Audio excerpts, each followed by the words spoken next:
Welcome everyone to Pace University's and the Seidenberg School's admitted student event.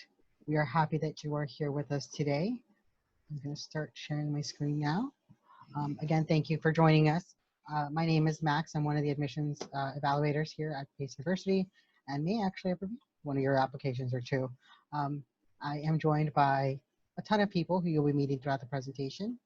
But first, I want to introduce my team, Zach Karp, who is the Assistant Director, and Susan Ford, the Director of Admissions. Susan Ford will also be here. We'll talk. All righty. Good evening, everyone. Thanks so much, or good evening. It's a good day for some of you, right? Hello, everybody. This way I don't get in trouble. Thanks so much for joining us, and congratulations on your admission. It's a really big deal. And you know, we're just thrilled that you're going to be joining us. And I'm just going to take a couple of minutes to tell you a little bit about PACE, and then really I'm going to turn the program over to the experts here. We have a great team of faculty and administrators here that actually can manage things a whole lot better than I can. But anyway, you've chosen a very, very special place. I've been associated with PACE since 1978, and you don't stay at an institution as long as I have unless the community is a wonderful community. The students, the faculty, it's a great place to spend some time. It really is. And it's an institution where I have seen over the years, I've seen marvelous, marvelous things happen to our students, and I've seen marvelous things that our students have done. Our mission really, of Opportunitas, we've really rooted everything that we do in ensuring student upward mobility and preparing students for the professions. I mean, more than anything else, from the day PACE really was born, that's what we've been doing. It's part of our DNA, and the accomplishments of our students and alumni have only proven that out. I can promise you that at PACE, you're going to get incredible professional preparation. You're going to build a really, really strong professional network that you'll be able to rely upon for many, many years to come. And you're going to develop lifelong friendships, and some of you maybe even lifelong partnerships. But it's just a wonderful, wonderful place to study, and a wonderful community to be part of. So I want to congratulate you once again on your admission. I so look forward, when everything opens up again, I so look forward to meeting you individually. Please let us know, when you're here. We'd love to hear about the good things that happen to you and things. But anyway, thanks so much for joining us. Congratulations. Welcome to PACE. And I'm going to turn this over to my friends and my colleagues here at the university. Again, thank you guys for joining us today. We are very happy. Just before we continue, I just want to make sure that you all know that you are welcome to message questions throughout the entire session, and we'll have a open question forum at the very end. And now I'm going to turn it over to Emma. Let me put up your slides.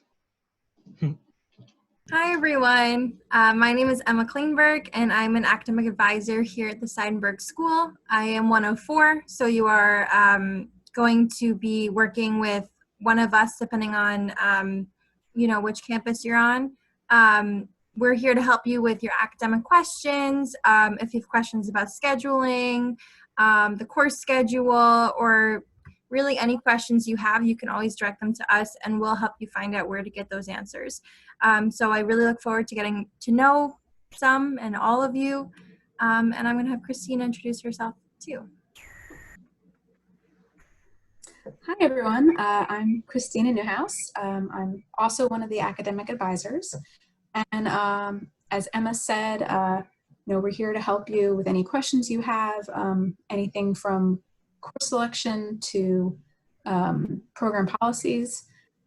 So definitely don't hesitate to reach out to us if you have any questions.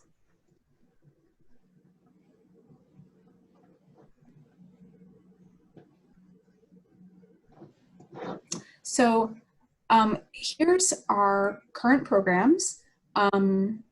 We have the Masters in Computer Science, in Enterprise Analytics, Information Systems, in Information Technology, the Masters in Software Development and Engineering, in Telecommunication Systems and Networks, as well as the PhD program in Computer Science. And we also have 2 brand new programs for fall 2020. That's the Masters in Data Science and Masters in Cybersecurity. And so these are brand new programs. The classes for these 2 programs aren't posted for registration yet, but they will be soon. If you're interested in these programs, you can reach out to your advisor and we'll let you know as soon as those courses are up. And if you had been admitted to one of the other programs and are interested in one of the new programs, making that move is definitely possible.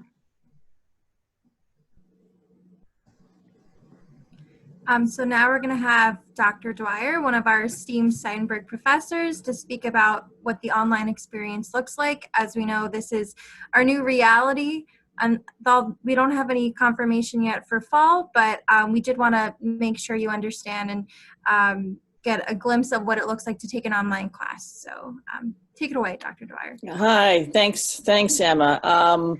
Yeah, so congratulations to all of you. I hope we can answer whatever questions you have. As far as you learning material, the instructional method, if it's online or if it's face-to-face, that you're going to have the same amount of care and attention from the faculty. And all of the faculty are experienced with delivering online material. I actually teach a class that's all online. It's called Foundations of Mobile and Social Technologies, and that's something they call asynchronous.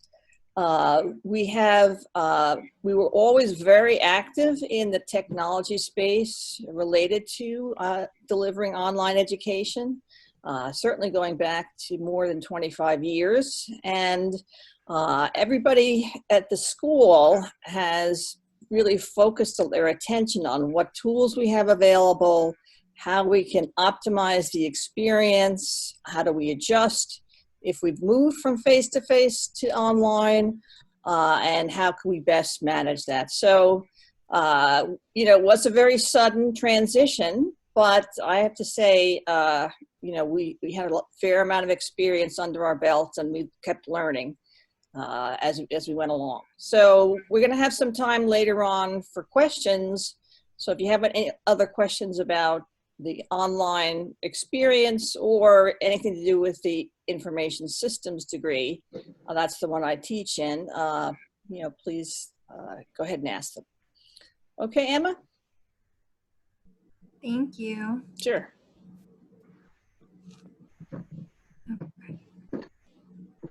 So I think we're on to our next portion.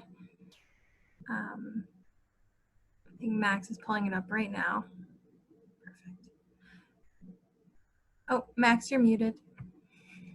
Thank you. There we go. So the first thing you want to do before registering is finding your username. You will need this. This is going to be the most vital information for you when it comes to knowing your email address, signing into your Blackboard account. Pretty much everything and anything is going to be done through your username, and this is different from your application ID, so it is something you'd have to know. You'll see here we have an example page. You'll see this is the status page that you're used to when you applied. You'll go to My Info here, and then from there you'll see it'll give you My PACE portal account, your username, your PACE email, which is pretty much the same thing, just @pace.edu, and your university ID. This is also a very important number. This will help you when you have questions for the Office of Student Assistance, and you'll meet our representative from OSA later on. So if you don't already have this, make sure you have this, make sure you activate your account. Like it says here, this will help you access your courses, accounts, financial aid, registration, grades. Everything and anything that we do is going to be run by these numbers, and it's very important you know them. Um, Now I'm going to have Purdy Chowdhury, one of our current students, talk to you about the registration portion and how to actually register for those classes. Once you've spoken to an academic advisor, and it is recommended you speak to someone first, you can register for classes, you know, here on out. Hello, everyone. I'm computer science major graduate student, and I will be walking you through how to register for the classes. So the first step would be to go to the PACE portal, and where you have to fill in your username and password. And if you have not already created an account, then you can go to the new user and you can create your account. And with all the details, you can log into your account. And then next slide. Yeah. So then once you log in, so this is the kind of page which you will be looking at. And then on the left side there are a bunch of tabs, and you have to go to the students tab, and there you will see different kind of links, and in navigation you would see registration and scheduling. So once you go to there you can see different kind of things. So there you have to go to register for a class, and once you go there, then yeah, so once you go there, and then the first thing that you have to do is you have to check your registration status. So it will tell you that if in case you have any holds on your account, or or what is the timeline when the registrations are going to be started. So in case if you don't have any holds on your account, then all the things will be like green marked, which is shown here, and it will be showing you that the registration will be starting at this date and this time for you. And once all these things are clear, then you can proceed for the registration process. So once you go to register for a class, so then this is the kind of page which you will show, and whatever class you have registered for, that will be shown in the current schedule thing. So let's say if you have registered for Python programming, so this is the where, and in the actions tab it will also show you to drop or delete. So let's say if you have registered and later on you decided that you want to drop that course, so you can go to the drop down menu under the action, and from there you can delete the account, delete the class. And if you want to register for a new class, so at the end you see a tab which is class search. So once you go to that tab, so it will show you all the courses, all the streams which are there, and whatever is your stream. Once you select that, then it will show you all the courses which are available for the fall semester for that stream. And then whatever course you want to, then just click on the view sections, and this will show view sections. And then the next it will show you all the classes which are for that particular subject, and whoever is the professor which is teaching that, and also like different kind of things. And it also shows you the CRN number, so you can click on that CRN number and it will show you a brief description about that subject. So like by reading that, you can see like if that thing if that subjects interests you and you want to register for that course. And once whatever course you want to register for, you can click that checkbox and you can do I agree. So once you do that thing, so that course will appear in your current schedule. And that's how you can register for the classes. And if you have two classes which are like on same timing, same day, so the system will not allow you for register for those classes. And the next thing is like if you want to see all the courses at one go.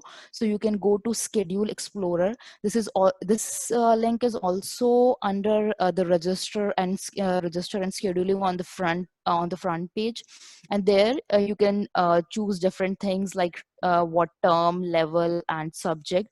And then once you do the search, so it will show you all the courses, all the days on which it is there, and like what is the current seat availability, who is the instructor, all kind of things. So you can see all of the information in one go, and there you can check for the courses. Yeah, so that was all from my side.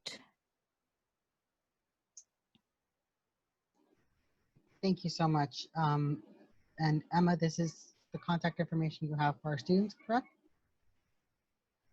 Right. So if anyone wants to schedule an appointment with us, you can email our team at this email below, seidenberginquiry@pace.edu, and you will be able to schedule an appointment with your advisor.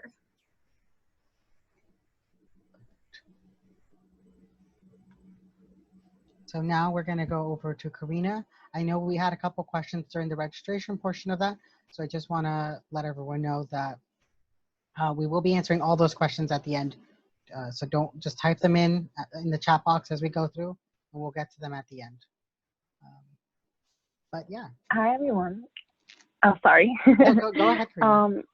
As Max said, my name is Karina. I am one of the Solution Center representatives from OSA, and we assist, as it says there on the PowerPoint, with billing questions, payment plan options. We process immunization records, and if you're having any issues with registration, we assist with that as well. We also assist with health insurance. What we process is the waivers. If you do have any other questions about like coverage and stuff like that, you will have to direct that to the plan provider that the school uses. But we do assist with processing waivers if you're not going to be using the health insurance provided through PACE. That among many other things, requesting transcripts, getting a letter of enrollment verification, all of those good things. So we are here for you all and just to help you all the best we can. Great. Thank you so much, Karina. And again, if you guys have any questions about the payment plans, Karina will be able to answer those later on and how they work. So Emma, do you want to introduce our students? Yes, so we do have two students here. We're really grateful that they're spending their time here with us. One you already heard from, Purdy Chowdhury, who's a student in the MS in Computer Science program. And we also have Juhi Vora, who's a student in the MS in Information Systems program. And we just want to hear from them what their experience is as a student at PACE and Seidenberg. What are your classes like? What are some really interesting things that you've learned? What are you involved with? Just let us know what you think students should hear from you. And either of you can take the floor. Thank you, Emma. Hi, my name is Juhi, and I'm currently graduated. I just graduated last week, though, and I've done my master's in information systems with PACE University at Seidenberg. I had a great experience, we can say. I had also got internships through career services, and I worked with NYC Design Factory at PACE, and connecting with the PACE students is really easy if you just hang out at, like Seidenberg Launch, or if you join any clubs. There is Women in Tech Club, and there are different clubs that definitely helps you making friends, new friends. And I'm an international student as well, so I know the struggle. But yes, PACE has given me a different level of confidence of communicating to the people and also going in the industry very nicely. Hello, everyone. I'm Purti Chaudhary, and as you know, I'm like computer science master's student. and my experience at PACE was really great. I come from electronics background, and then I switched to like computer science background. So the variety of courses which are being offered at PACE is like really develop your skills, and I was able to get a internship which will be starting like next week for me. And then I also work as a Java tutor and as a teaching assistant there. So like there are lot of clubs, different information sessions which keeps on happening, which are quite informative and like will help you out. So yeah, it was pretty good.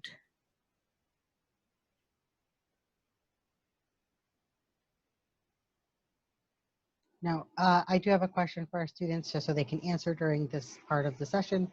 But what was the favorite course you guys took while you were here? And what was it about that course that really made it stand out? Okay. So my favorite course was mobile web development, which I took like just the spring semester. And it was the course was quite interesting because like in all the assignments you have to develop something new, and there are a lot of new skills which I learned, which are altogether new for me. And when I ended up, I felt like, yeah, I really learned a lot of things, and we developed a app at the end. So that was really interesting course. Um, for me, it was a product development course that I had with NYC Design Factory. That is related to, I mean, that is the part of Seidenberg. And it was an international project. So I got to work with many international teams that gave me knowledge of their work culture, as well as how the team can be built up, as well as how the product, on our journey to develop a product, it gave me experience of project management as well. So that helps me while when I'm like after graduation looking for the full-time offers. It definitely helps me. Yeah, I also wanted to add another question. Both of you mentioned your experience getting internships. Can you tell us a little bit more about that? Where are you interning, and how did you find that opportunity? I found it through Career Piece. Piece has career services. So I found my internship at,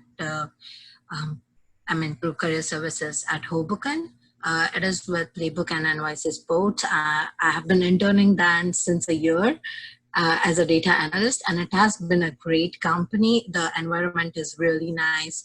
Working over there, people are really, really friendly, and they don't, like as an intern, you have that thing or fear in mind that everyone gives you like small works, but they have given me big project, and they have also made me a part of it. And I'm expecting full time soon from them. So it has been a great thing. For me, so I will be starting my internship from next week, and I'm interning at JustWorks, which is like a New York based company. And I'm really happy that during these times also, like things move forward for me, and like they gave me the option to do the work remotely and work from home. So yeah, that was.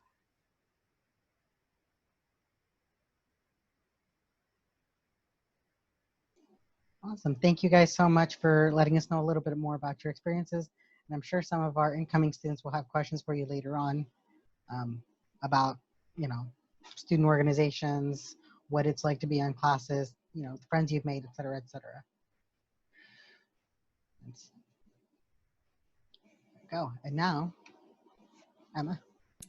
I am happy to introduce again some of our wonderful professors from the Seidenberg School. We have joined with us today Dr. Li Chao Chen, Professor of Information Technology, Dr. Parisi, Professor of Computer Science, and Dr. Dwyer, who you met earlier, Professor of Information Technology as well. So we have a couple of questions for them, and we'll also allow any questions from any admitted students that you might have for them as well.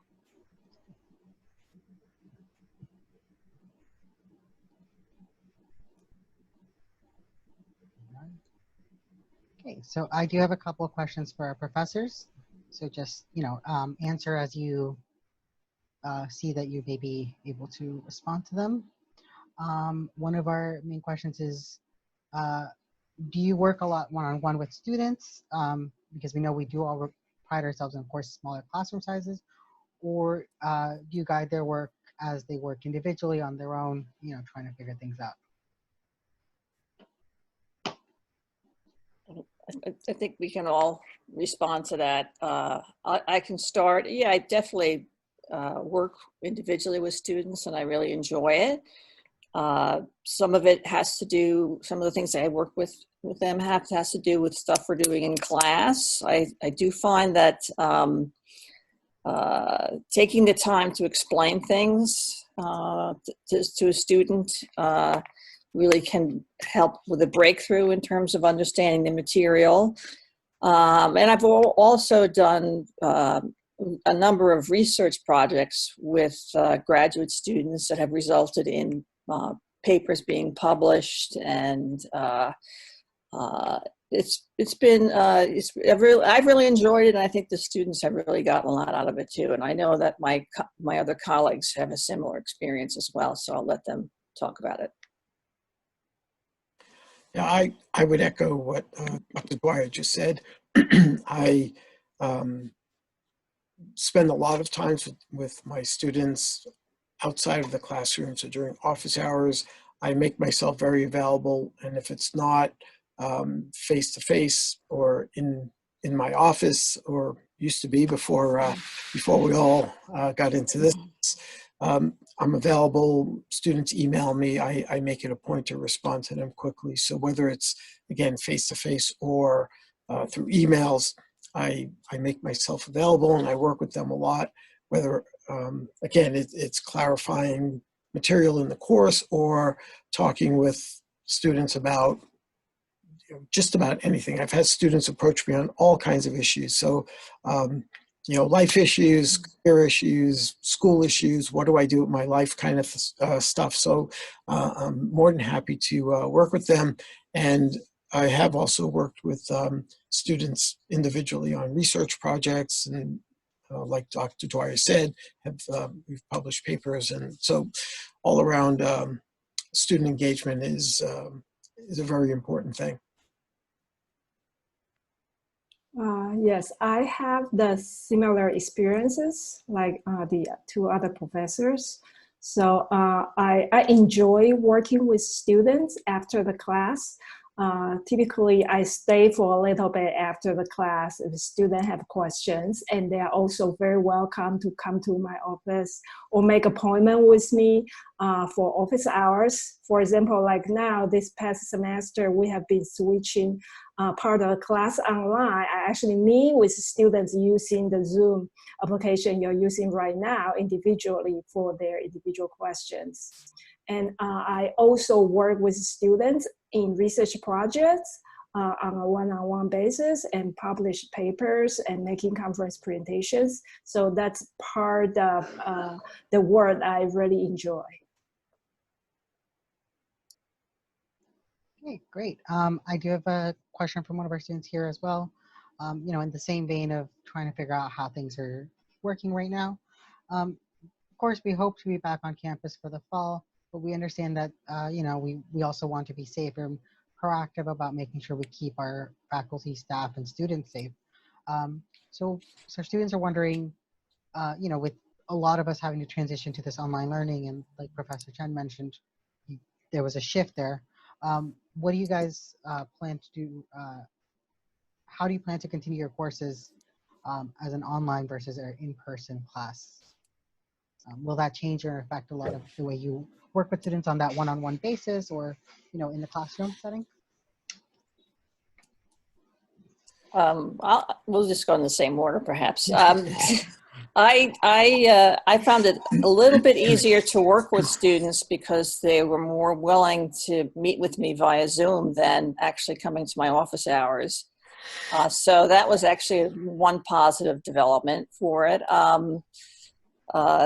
You just have to try things out, see what works, and adapt. So moving some things to recorded lectures, because why should they be sitting in front of a computer watching me talk when they could do it at their own convenience? And instead I would give them essentially lab projects to work on and break them into groups and then have them come back and report on it. So we put more of the hands-on material into the Zoom sessions and put content into recorded lectures. So that was, and then that's going to continue. So. And I mean, what I would add is making more effective use of discussion boards. So especially if you're looking at asynchronous. So when a student has time, you don't have to sit there and, as Dr. Dwyer said, sit there and listen to me talk for 2 hours, but there's additional information that I've made available on discussion boards where students can then read the material and then post answers and bounce ideas off each other. So actually in many ways made it more of a collaborative environment than sitting in a traditional classroom, having someone lecture.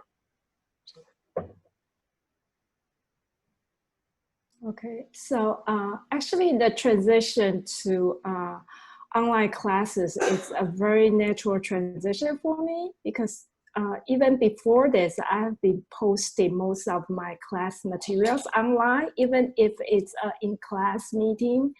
So students can access course materials, slides, exercise, labs through Blackboard, so that which is a platform that we use. So I will continue to do that. And I found that the online format actually, I do agree that make it easier for students to talk to me. And in a lot of my classes, they are lab exercise. So through a meeting like this, students are able to share their screen with me. So I can diagnose what problems they have, or help them to solve the problem, or help them to think about the problem, about how to solve the problem. I think the technology actually helped us a lot in this case. There's a concept called flipped classroom. So which means that students will probably review the material before they come to a classroom, and we use a classroom to discuss. So I found that this semester I will actually post the materials a little bit before the class time and have students take a look, and we can actually have more discussion and try to make sense of the material that's posted. I found that actually pretty effective.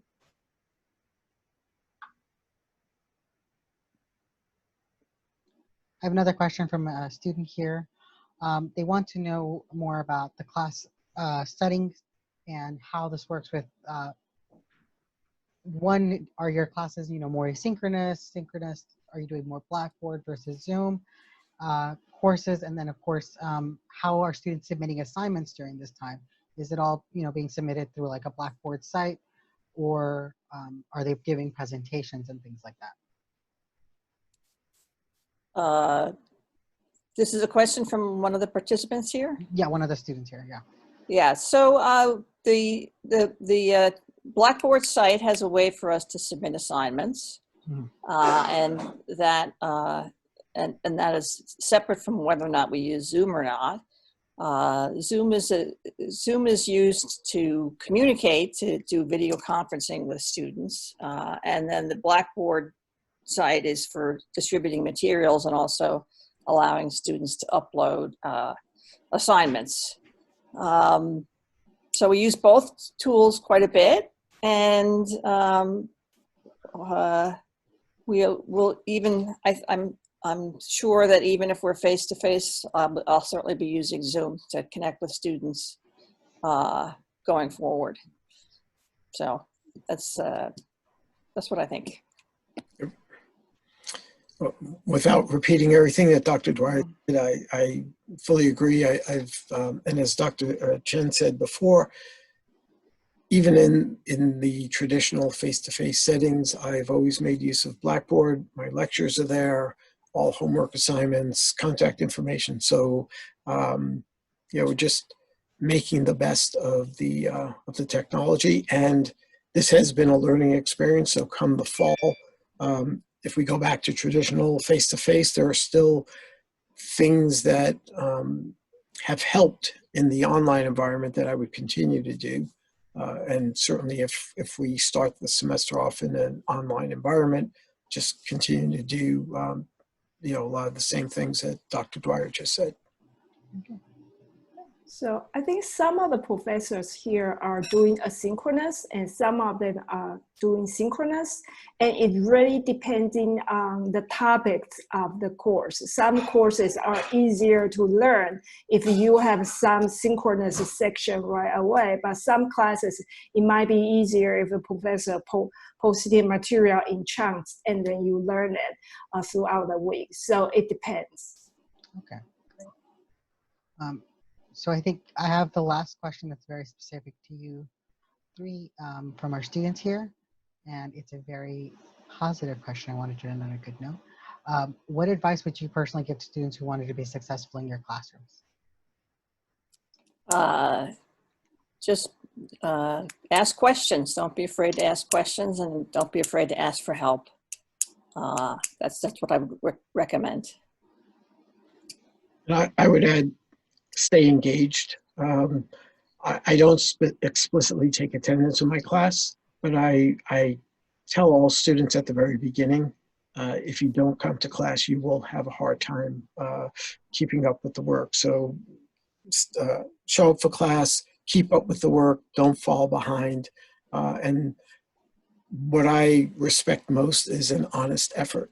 So I'd rather deal with it, or I'd be happy to deal with a student who is struggling, but at least is giving an honest effort over one who is cutting corners and cheating, because, I guess just like parents know their children, professors get to know their students, and it's easy to spot a cheater. So honest effort is very big for me. So I totally agree with what the two other professors said. The only thing I will add is that let your professor know if there are things that you do not understand and you need help. Definitely let your professor know. We're all very happy to help our students. Great. Thank you so much for all your help. We're going to keep you here just in case another question pops up, but now I'm going to open up the floor to other student questions that are a little more general. So my first question here is, this is really going to be for advisement. For students who come in without a computing background and are in the IS program or CS program, what are the prerequisites like? I know that we have a couple of classes for them, and what are those like? Maybe, I don't know if any of the professors work on those classes, or if advisement can give a little advice on that. Yeah, so it definitely depends on the program you're coming into. Certain programs, such as information systems and enterprise analytics, don't necessarily require a computing background. But a program like computer science does expect some knowledge of Java programming as well as computer architecture. So it really depends on what you're planning to go into, and that's a great question to ask your advisor, because it really depends on your undergraduate experience, and we would have to evaluate your transcript. But specifically for information systems, it does not have any bridge courses. If you have no computing background, you will be fine.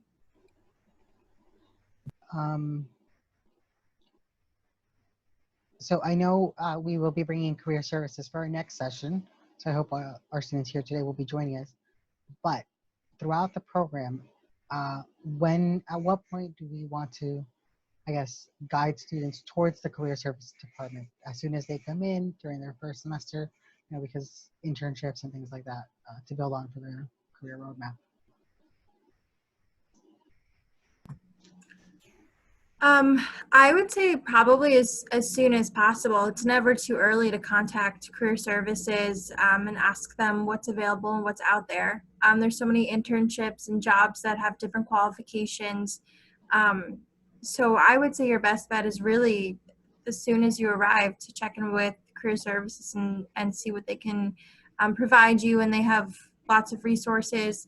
We also have specific career counselors that work with Seidenberg and are knowledgeable about the field and all the opportunities that are out there. So I would definitely encourage you to reach out to them as early as you can.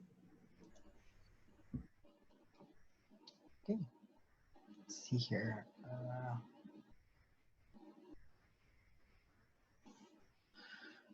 This one is, I think, going to be for Zach. I have a student asking a question about joining if the fall semester is online for the 2020, or if a student has to be an online student and they are international, can they join without obtaining a student visa for now?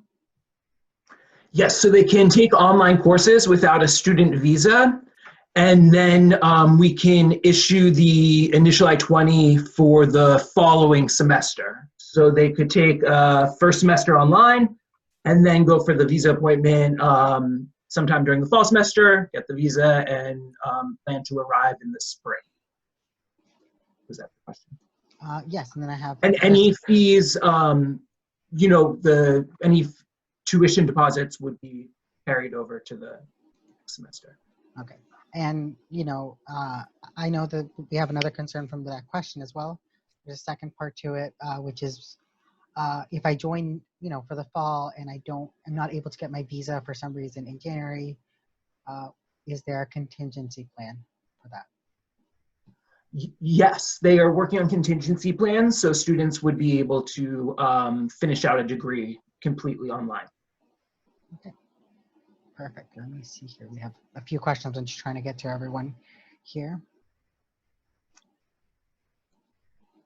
This is another one for you, Zach. It's a very, we have a student on OPT. They want to know if they can get admission when they are an H-1B gap extension. Will it terminate that extension? That is actually a question I would probably defer to the International Student Scholars Office. Okay. I'm pretty sure if the answer is can I get admission, yes. Well, but I'm not sure if it will terminate the gap. So we would get them in touch with like Mira Krasnov. She's the director of ISS. Yeah. And she would be the best person to talk about the OPT. And you can email us directly, and then we can give you Mira, you know, we'll get you in touch with Mira and the ISS office. So it's, you know, we're not going to leave you in the lurch either. Let's see here.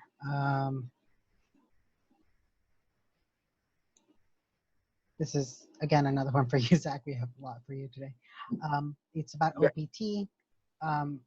How long after they, you know, will they be able to get OPT if their first semester is online? Well, if I'm seeing the question, it's right, finishing the degree completely online. So unless you arrive on in the US, you're not going to be eligible for CPT or OPT. If you start online and then you arrive, it is going to delay your CPT, but you would still get the same amount of OPT. So if you're doing a STEM program, it's still going to be extended. Perfect. You hit both questions. I had one higher up from that. And okay, so for this is really for the professors who are teaching these courses. If there are any classes that are online, whether the campus is open or not, where will classes more than likely be at the same time, Monday scheduled at 6 p.m., or will they be asynchronous where students can check in? Is that dependent per class, I'm assuming? Well, speaking for myself for this past semester, there was one of the courses I taught was at 6 p.m. and the majority of the students, I mean, literally out of 25 students, maybe 22 or so were outside of the New York area, mostly India and China. So I after speaking with them about this, holding class at 6 p.m. here in New York would be 6 a.m. in China, and it seemed like a bit unfair. So I chose to pre-record all the sessions, and I was still available. We met a couple of times through Zoom when it was more convenient for as many people as possible. So anyway, that just from this past experience, I opted to record the sessions and hold the class more asynchronous with an occasional live check-in. Yeah, I would do that too. Record anything that we had to do via Zoom, especially and actually in both my classes, I had students that were not in the same time zone, and we did try to accommodate them either by recording or maybe, if possible, adjusting the time. The challenge with that is that you run into other class times. We have a certain time that's been assigned to us, and if we decide to go earlier or later, well, then now we're using up time that's been assigned us to another class, another instructor. So it's a little challenging to reschedule, but we certainly worked on accommodating people in different time zones. Yeah, I did something similar too. So great. So most of our classes, if they are online, will be asynchronous. You'll have a lot more accessibility to them. Obviously, we hope you are on campus, but even if you're on campus and decide to take one online class, you'll have a little bit more flexibility with that. Karina, I have a question for you about tuition payment plans, how they work, and if international students are eligible for these. So currently what we have available is a 5-month and 4-month payment plan. The 5-month will begin in June, and there is a $40 installment fee, and the 4-month begins in July, and there is a $70 installment fee for the 4-month, and they're due the 15th of every month. If for any reason you miss the payment, it's a $25 late fee. It's a one-time charge. For international students can enroll in the payment plan. For international students who will be making payments through wire transfers, what I recommend is when you're setting up the payment plan, to select the option to manually make your payments. A lot of students select automatic, and you would have to provide your account information on the spot, and it'll automatically be taken from whatever card or bank account that you provide. But if you're going to be paying with through wire transfers, just make sure that you send in your wire transfer payment 10 business days before the payment plan due date, so that you're not hit with a late fee, and so that the school receives the funds in a timely fashion. And are international students eligible for this? Yeah. Yes, perfect. Okay. Raheel, to answer your question about classes online and then visa rejected, like Zach said, we are working on contingency plans if for some reason you start online and the spring semester we are back in person. So we were trying to do our best to make accommodations for things like this. Emma and Christina, I have a question for you here. We have students, they want to know if they were looking into classes, planning to register for classes, and the classes become full, there's no more spots. How can they try to register for these classes, still? So the way that we open up our classes for registration is by credit. So usually the students who have more credits are able to register first, which is why some classes may be closed. That's a great question also to email your academic advisor, and we're happy to meet with you and go over some classes that might be good options for you depending on your program. At this time, many of our classes that are closed you're not able to over enroll. However, it is still early before the fall semester, and we encourage you to keep checking for any spots that might open up. It's definitely possible. As students are adding and dropping classes, our add drop deadline is 2 weeks after the semester starts. So up until that point, people will be changing their schedule. So please definitely keep checking the Schedule Explorer to see what opens up. If you're having trouble picking out your classes, again, please email your advisor. That's what we're here for, to walk you through that process and to pick classes that are appropriate for you to take.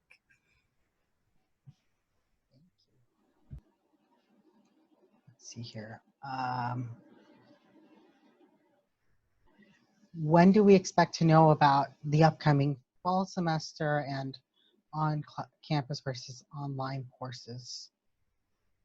Zach, I believe you might have, we were still waiting on that, correct? Right. Yeah, I mean, the President Marvin Krishlov sent a memo or an email out the other day. PACE is working with the state of New York and looking at putting together a plan for whether or not we can, depending on the guidance and, and so on, that the both the federal and state government have, and New York City have put in place. So it's in the works as best as I know. Yeah, and also just to sort of summarize what the philosophy is if we can be on in face to face, that's what we're going to do. If it's at all possible, that's what the objective is. Right. Yeah, that would be the ideal outcome if we could do it. If I may, I was scrolling through the questions here, and there's a question from a student about the PhD program. Is it possible that we have that student contact someone on this call? And yeah, I've already provided them with. Oh, okay, because I don't think any of us can answer that question, but I don't want to leave that question on. Yeah, for the student asking about the PhD, I did provide my email, and I'll provide everyone with our email contact information afterwards as well. Thank you. I have one more question that came to me. If we are to do online, even if we have to do maybe half semester online, half in person, whatever is the case, what is the plan for lab work? I know some students like to be in labs, and then physical hardware practice. I don't know how, I don't know enough about computer science for that. But what are the ways you've worked around that? The work that I do, the lab work that I do, is you just have to have a laptop. There's no specialized equipment other than that. Yeah, the work that I have, we actually can install software on your own laptop, and I usually provide students with detailed instructions about how to do that. And some of the labs we're using here using virtualization, virtual machines, which can be downloaded to your own laptop, and I think that works. And some of the professors here actually use some software that you can download directly from the internet, and I believe that should not be hard to configure that on your own laptop. I teach mostly math, so all you need is paper and pencil, and you can do your work. Perfect. I just had someone ask about important scheduled days. I'm sending out for all students to see the academic calendar on the chat, but I do want to let you guys know about what upcoming days are important. First thing being our next information session, which we would love to have everyone here for. It is, Zach, remind me, it is June 26th, 25th? You're muted. Yeah. I'm pretty sure it's the 25th. 25th, there we go. 9:30 a.m. June 25th, 9:30. Thank you. Thank you so much. So that's obviously an important date. But other than that, of course, start classes is a very important date as well for all of our students to know. No matter if we're online or in person, we do have a planned start of semester on September 9th. So, getting ready for start of classwork there. Right now, I don't think there's any other specific dates. Karina, are there any dates that OSA has that are important for students to know other than the payment plan dates? Billing due date is August 1st. August 1st. And when would students be receiving their bills? Typically, we send them out 4 weeks prior to the billing due date, but the information will be available, I believe, as of June on their payment portal. Okay, great. So just a few more days and everyone will be able to see some of that information come up. Is there any other questions that I see here? Sorry, that's assuming that they're already registered for their courses. Obviously, they won't see anything if they're not registered yet. Yeah. And if you do still want to, aren't sure about how to register, things like that, Emma, Christina, and all the advisement staff are available for that. I'm actually going to share that information again. All contact information. 1 second.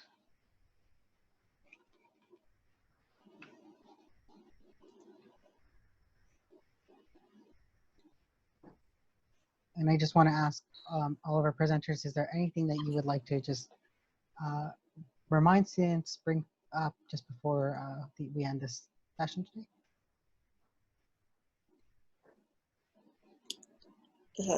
Just look forward to working with you, however it's going to be in the fall. I think it's going to be a positive experience. If you have any questions, please don't hesitate to reach out. If you don't know where it needs to go to, you can always email your advisor, and we'll show you, or we'll redirect you, or make sure that you're getting the answers to your questions. And if you need anything, we're here. And let's see, so here's all the contact information for academic advisors. You can also find this on the website. And then you can also reach out to our graduate admissions office if you have any questions that you're not sure who to ask. And Karina and all of the OSA staff are available at osa@pace.edu to help you with any billing questions, registration questions, immunization questions, for the forms, things like that. Let's see here. Okay, so again, it was a pleasure having everyone here today. We hope we'll see you for our next event. And in the meantime, keep in touch.